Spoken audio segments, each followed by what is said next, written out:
Teman-teman yang dirahmati Allah Subhanahu wa taala, pertama-tama kita untuk terus-menerus memuji dan memuja Allah Subhanahu wa taala atas nikmat-nikmat yang enggak terhingga dalam hidup kita selama ini. Dan sebagian besarnya nikmat itu kita enggak pernah minta, tapi Allah kasih. Salah satu nikmat yang kita enggak pernah minta dan Allah kasih dan sangat berharga itu adalah nikmat iman, nikmat Islam. Kita dilahirkan dari orang tua muslim, kita tinggal di lingkungan dan masyarakat yang mayoritas muslim. Itu nikmat yang kita gak pernah minta. Tapi karena Allah sayang sama kita, Allah kasih tetap buat kita. Kalau dibandingkan dengan orang lain yang mencari Islam itu dengan proses yang panjang, proses yang rumit, kayak Salman Al-Farisi yang harus jadi budak dulu untuk menemukan Islam. Harus dijual dulu untuk menemukan Islam. Harus dirampok dulu di tengah jalan untuk menemukan Islam. Kayak Suhaib bin Amr harus jatuh bangun dulu, harus miskin dulu untuk bisa mendapatkan Islam. Ada banyak proses yang dilalui orang lain dan sulit. Itu terjadi di zaman sahabat dan terjadi juga di zaman kita sekarang. Ada orang yang harus mengalami second life dulu untuk bisa mendapatkan Islam. Harus ngalamin pengalaman spiritual yang rumit dulu untuk bisa mendapatkan Islam. Kita dikasih nikmat itu sama Allah tanpa harus susah-susah. Lahir udah sebagai muslim.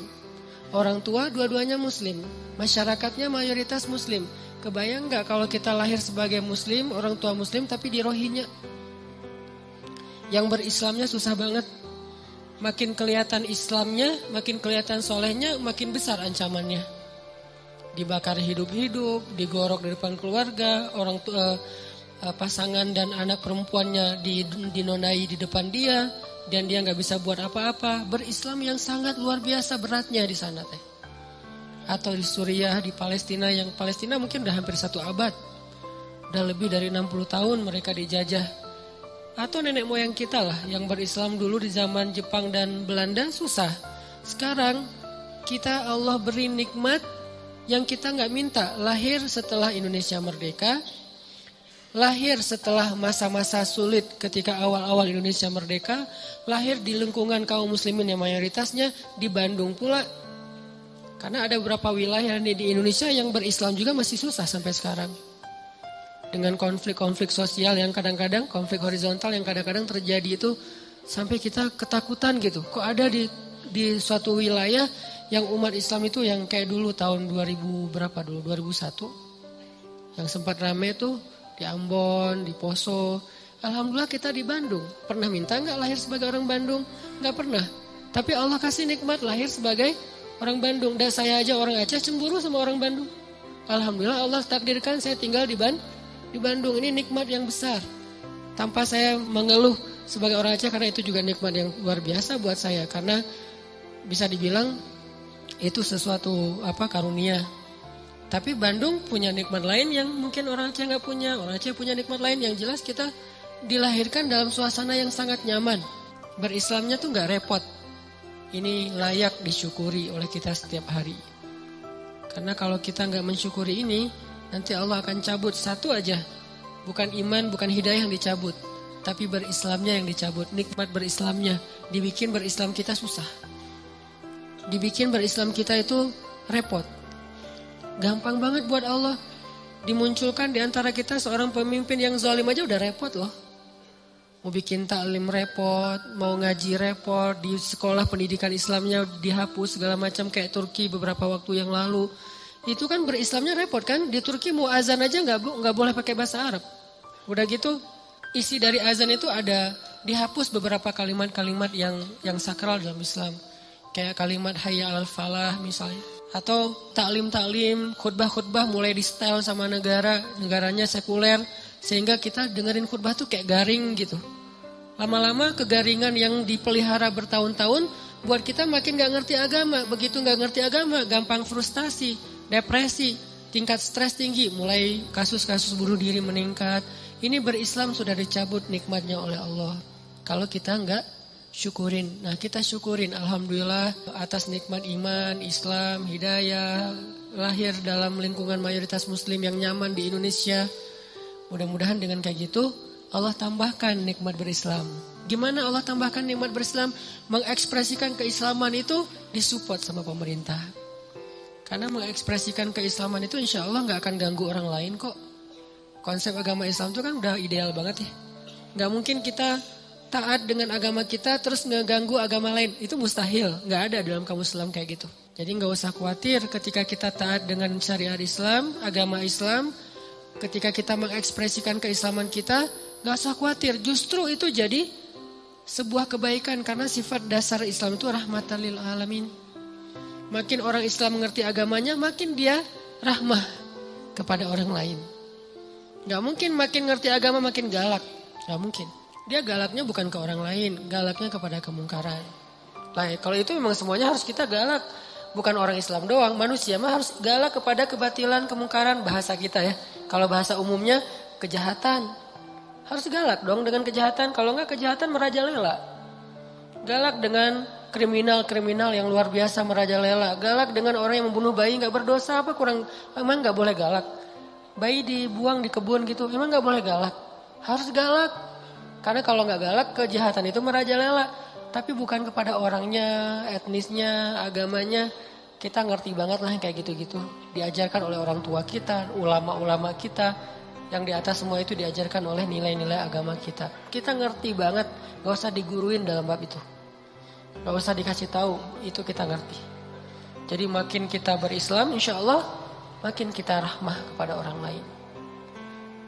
Ini kalau kita syukurin, Allah akan angkat untuk kita pemimpin yang semakin kita syukuri, semakin baik pemimpinnya.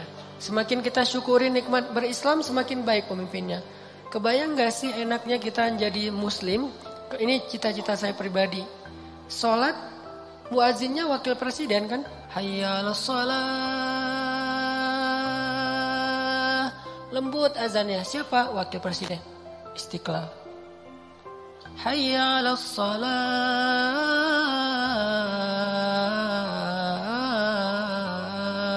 Azan subuh. Wakil gubernur. Wakil wali kota.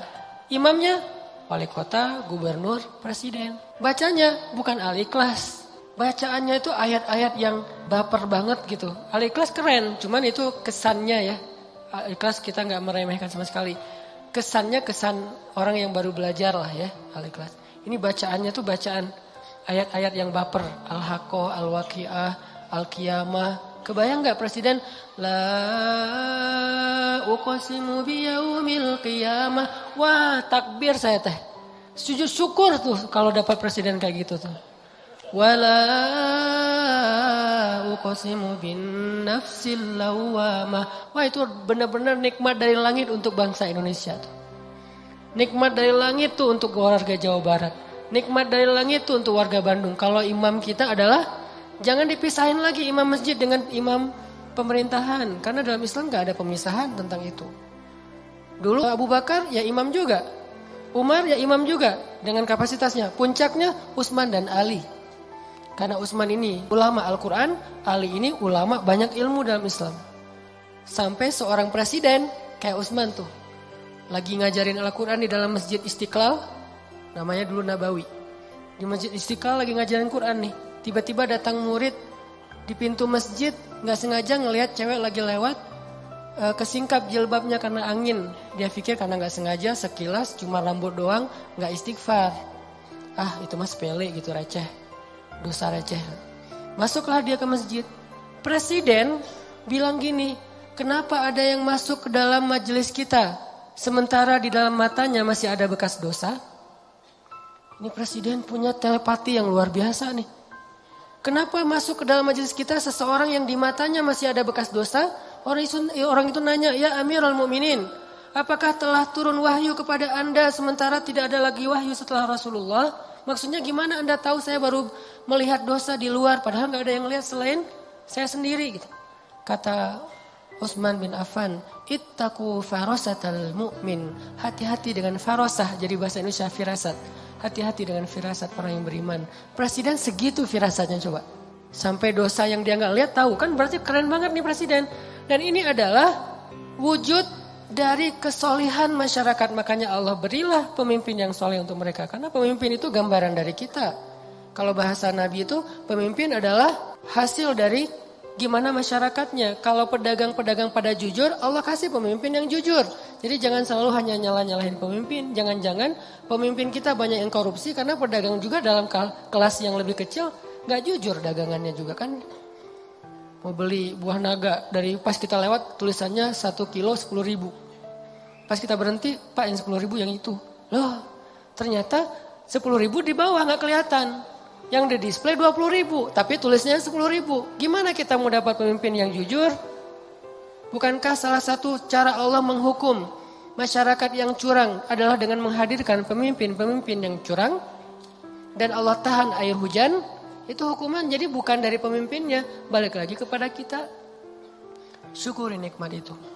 Itu kemenangan dakwah buat saya ya. Saya nggak tahu masalah politik, tapi dari angle saya sebagai orang sebutnya ustadz nih, harapan besar saya tuh pengen banget sholat suasananya kayak di Masjid Nabawi di zaman para Khulafaur Rasyidin. Itu keren banget. Yang azannya wakil presiden, wakil gubernur, wakil wali kota, yang imamnya adalah orang nomor satunya. Dengan bacaan yang fasih. Dan dia menghayati bacaan itu. Dan insya Allah ini bukan berarti jangan politisasi agama. Enggak sama sekali. Bukan urusan itu. Apa salahnya kita berharap pemimpin kita bacaan Al-Qurannya bagus kan? Bukankah itu bagian dari kesolehan kita dalam menerapkan agama Allah? Dan itu bukan hal yang berlebihan. Buat apa bacaan bagus tapi korupsi? Ya insya Allah itu kan bacaan bagus indikasi bahwa dia udah gak korupsi. Kita berharapnya kayak gitu, itu puncaknya. Saya gak perlu ngomongin bab korupsi, bab empati segala macam. Pastinya mudah-mudahan itu wajah displaynya adalah bacaan bagus. Tapi karakternya pastinya jujur, merakyat, adil kayak gitu-gitulah. Sekarang kita syukurin dulu nih nikmat berislam kita. Mudah-mudahan Allah terus memberi petunjuk kepada pemimpin-pemimpin kita dan mengangkat untuk kita pemimpin-pemimpin yang seperti harapan-harapan orang yang beriman.